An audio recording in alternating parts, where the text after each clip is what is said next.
উড়িষ্যা রাজ্য প্রাচীন ধার্মিক স্থানের জন্য পুরো ভারতবর্ষে বিখ্যাত। এখানে সব শহর গ্রামে অনেক পবিত্র স্থান রয়েছে, যেগুলো মানুষের ভক্তি আর ভাবনার সাথে জুড়ে আছে। তাই সব সময় এই রাজ্যে সব ধরনের মানুষের সমাগম লেগেই থাকে।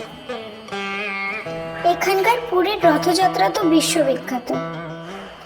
উড়িষ্যার রাজধানী ভুবনেশ্বরকেও ভারতের প্রমুখ তীর্থস্থান মনে করা হয়। এখানকার প্রতি বর্গ কিমিতে এক বা একাধিক মন্দির দেখা যায়। তাই তো এই শহরকে বলা হয় টেম্পল সিটি অফ উড়িষ্যা। আর এর মধ্যেই একটা বিশ্ববিখ্যাত মন্দির হলো লিঙ্গরাজ মন্দির, যা লিঙ্গেশ্বর মন্দির নামেও পরিচিত। আর দেখো, কথা বলতে বলতে আমরা মন্দিরে প্রায় চলেই এসেছি। আর জানো তো, এই মন্দিরটা ভগবান শিবের একটা রূপহরিহরকে সমর্পিত করা। এই মন্দিরটা ভুবনেশ্বর রেল স্টেশন থেকে প্রায় 4.5 কিলোমিটার দূরত্বে অবস্থিত। স্টেশন থেকে সরাসরি বাসে করেই যাওয়া যায়। আর মন্দিরের দুপাশ দিয়ে রয়েছে অনেক দোকান, যেখানে পুজোর সামগ্রী পাওয়া যায়। এখান থেকে পুজোর সামগ্রী নিয়ে চাইলে পুজো দেওয়া যায়। দেখো, মন্দিরের প্রবেশদ্বারে রয়েছে দুটো সিংহের মূর্তি,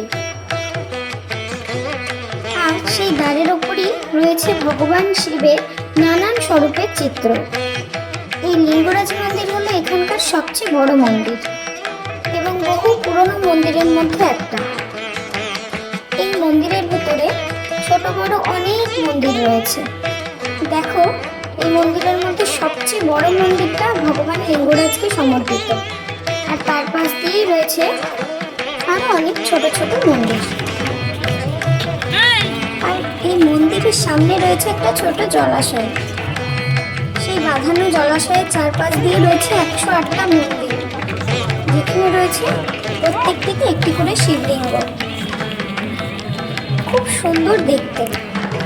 জানো তো, মুখ্য মন্দিরের মধ্যে লিঙ্গরাজ মহারাজের রয়েছে বিশাল বড় একটি লিঙ্গ, যা প্রায় 8 ফুট চওড়া আর প্রায় 1 ফুট উচ্চ, গ্রানাইট পাথরের শিবলিঙ্গ। সবচেয়ে বড় এই মুখ্য মন্দিরটির দ্বার সবসময় খোলা হয় না। সোমবার এবং শনিবার দিনে এবং কিছু বিশেষ বিশেষ দিনে এই দ্বার খোলা হয়। আমরা যেহেতু সোমবার দিন গিয়েছিলাম, তাই আমরা দর্শন পেয়েছিলাম।